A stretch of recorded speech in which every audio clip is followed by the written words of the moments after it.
त्या इंग्लिश माध्यमाच्या शाळेमध्ये अनुलोम या संस्थेने जो कार्यक्रम आयोजित केलेला आहे गुरुपौर्णिमेनिमित्त, या ठिकाणी त्या कार्यक्रमासाठी आपण सर्व बालमित्र या ठिकाणी जमलेलो आहोत. त्याबद्दल मी आपल्या सर्वांचे स्वागत करतो आणि विशेष करून जो स्टाफ आहे त्यांनी या संस्थेला जी संधी दिली आणि एक काहीतरी उपक्रम राबवला गुरुपौर्णिमेच्या निमित्त की आपल्या या बालमित्रांच्या ज्ञानामध्ये कुठेतरी भर पडावी म्हणून हा उपक्रम होता. गुरुपौर्णिमा हे निमित्त होतं आणि खरंच यातील 10 प्रश्न सर्व विद्यार्थ्यांना दिले आणि 10 मिनिटाचा 15 मिनिटाचा वेळ दिला गेला होता. मी ते आत्ता जस्ट पाहिले 10 प्रश्न असे होते की विद्यार्थी मला सगळे सक्षम वाटले बरं का. त्यामुळं सगळे विद्यार्थी हुशार आहात तुम्ही अगदी आपले पहिले गुरु कोण हा 100% सगळ्यांनी आई वडिलांना टिक मार्क केलेला आहे. आता 2-3 जे थोडं ज्ञानात हे करणार आपले क्रिकेटचे महान देवता ज्यांना आपण समजतो सचिन तेंडुलकर, त्यांचे गुरु कोण त्या प्रश्नाला मात्र तुम्हाला बगल दिलेली आहे. रमाकांत आचरेकर.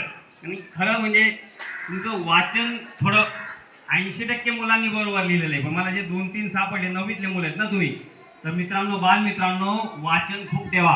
हा कार्यक्रम घेण्याचा उद्देश तो आहे की आता तुम्ही सक्षम झालं पाहिजे. आपण 21व्या शतकात स्पर्धेच्या युगात जगत आहोत, त्यामुळे संघर्ष तुमच्या वाट्याला आलेलाच आहे.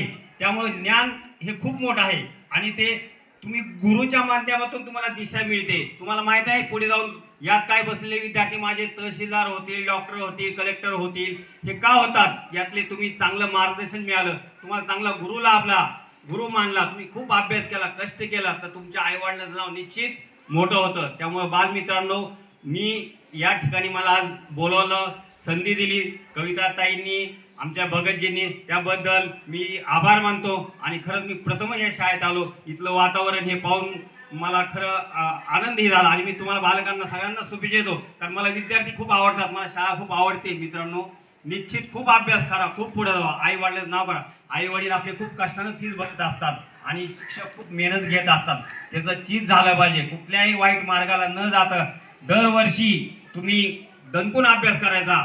आयुष्य खूप छोटं असतं. 10-15 वर्ष झालं, तुम्ही पुढच्या वर्षी 10वी होताल, 9वीचे विद्यार्थी 10वी होताल, 11, 12वी आणि डिग्री खूप मोठे तुम्हाला चान्सेस आहेत. तेव्हा मी तुम्हाला शुभेच्छा देतो. एवढंच बोलतो आणि 2 शब्द माहिती. धन्यवाद.